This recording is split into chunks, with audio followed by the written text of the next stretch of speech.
Welcome to NSTV news. నా పేరు ప్రతిభ. బులెటిన్లో ముందుగా హెడ్లైన్స్ చూద్దాం. కామారెడ్డి కాంగ్రెస్ పార్టీ ముద్దుబిడ్డ మొహమ్మద్ షబ్బీర్ అలీ. షబ్బీర్ అలీ అంటేనే కామారెడ్డి అన్నారు మాచారెడ్డి గ్రామ మాజీ ఎంపీటీసీ రావుల వినోద్ ప్రభాకర్. ఈ సందర్భంగా మీడియా సమావేశం నిర్వహించారు. మీడియాతో రావుల వినోద్ ప్రభాకర్ మాట్లాడారు. కాంగ్రెస్ పార్టీలో తగిన ప్రాధాన్యత ఇవ్వాలని, కాంగ్రెస్ పార్టీ అంటేనే షబ్బీర్ అలీ, షబ్బీర్ అలీ అంటేనే కాంగ్రెస్ పార్టీ అనేలా కాంగ్రెస్ పార్టీని నమ్ముకొని గత 40 సంవత్సరాలుగా కాంగ్రెస్ పార్టీలో కష్టపడుతున్న వ్యక్తి మన షబ్బీర్ భాయ్ అన్నారు. ఏమనగా కాంగ్రెస్ అంటేనే షబ్బీర్ అలీ, షబ్బీర్ అలీ అంటేనే కాంగ్రెస్, కామారెడ్డి అంటేనే షబ్బీర్ అలీ, షబ్బీర్ అలీ అంటేనే కామారెడ్డి. అటువంటి నాయకునికి కాంగ్రెస్ పార్టీలో తగిన ప్రాధాన్యత ఇవ్వాలని చెప్పి ఇక కాంగ్రెస్ సీనియర్ నాయకులుగా మేము డిమాండ్ చేస్తున్నాము.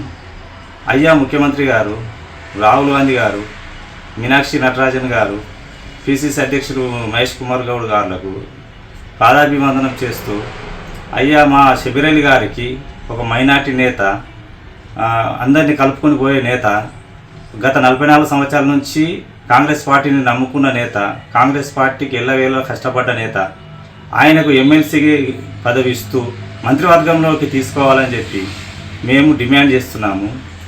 అయ్యా ఆయనకు మాజీ ముఖ్యమంత్రి కేసీఆర్ గారు కూడా ఎన్నో రకాలుగా ప్రలోభాలకు గురి చేసినా కానీ తలొగ్గకుండా కాంగ్రెస్ పార్టీని నమ్ముకున్నటువంటి వ్యక్తి.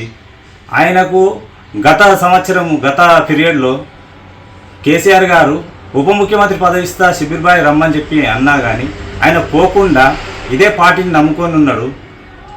కావున ఆయనకు ఖచ్చితంగా మన కాంగ్రెస్ పార్టీ మంచి గుర్తింపిస్తూ ఆయన మంత్రివర్గంలోకి ఎమ్మెల్సీ కేటాయిస్తూ మంత్రివర్గంలోకి తీసుకోవాలని చెప్పి మేము కాంగ్రెస్ పార్టీ తరఫున మా కామారెడ్డి నియోజకవర్గం ప్రజల తరఫున డిమాండ్ చేస్తున్నాము.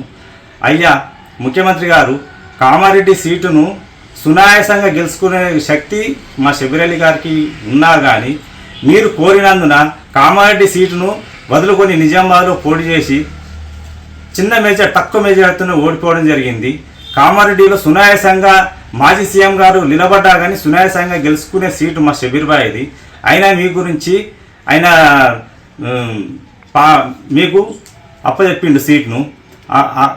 కాబట్టి ఆయనకు తగిన ప్రాధాన్యత పార్టీలో ఇస్తూ, ఆయనకు ఎమ్మెల్సీ ఇస్తూ ఖచ్చితంగా మంత్రివర్గంలోకి తీసుకోవాలని చెప్పి మీకు పాదాభివందనం చేస్తున్నాం ముఖ్యమంత్రి గారు.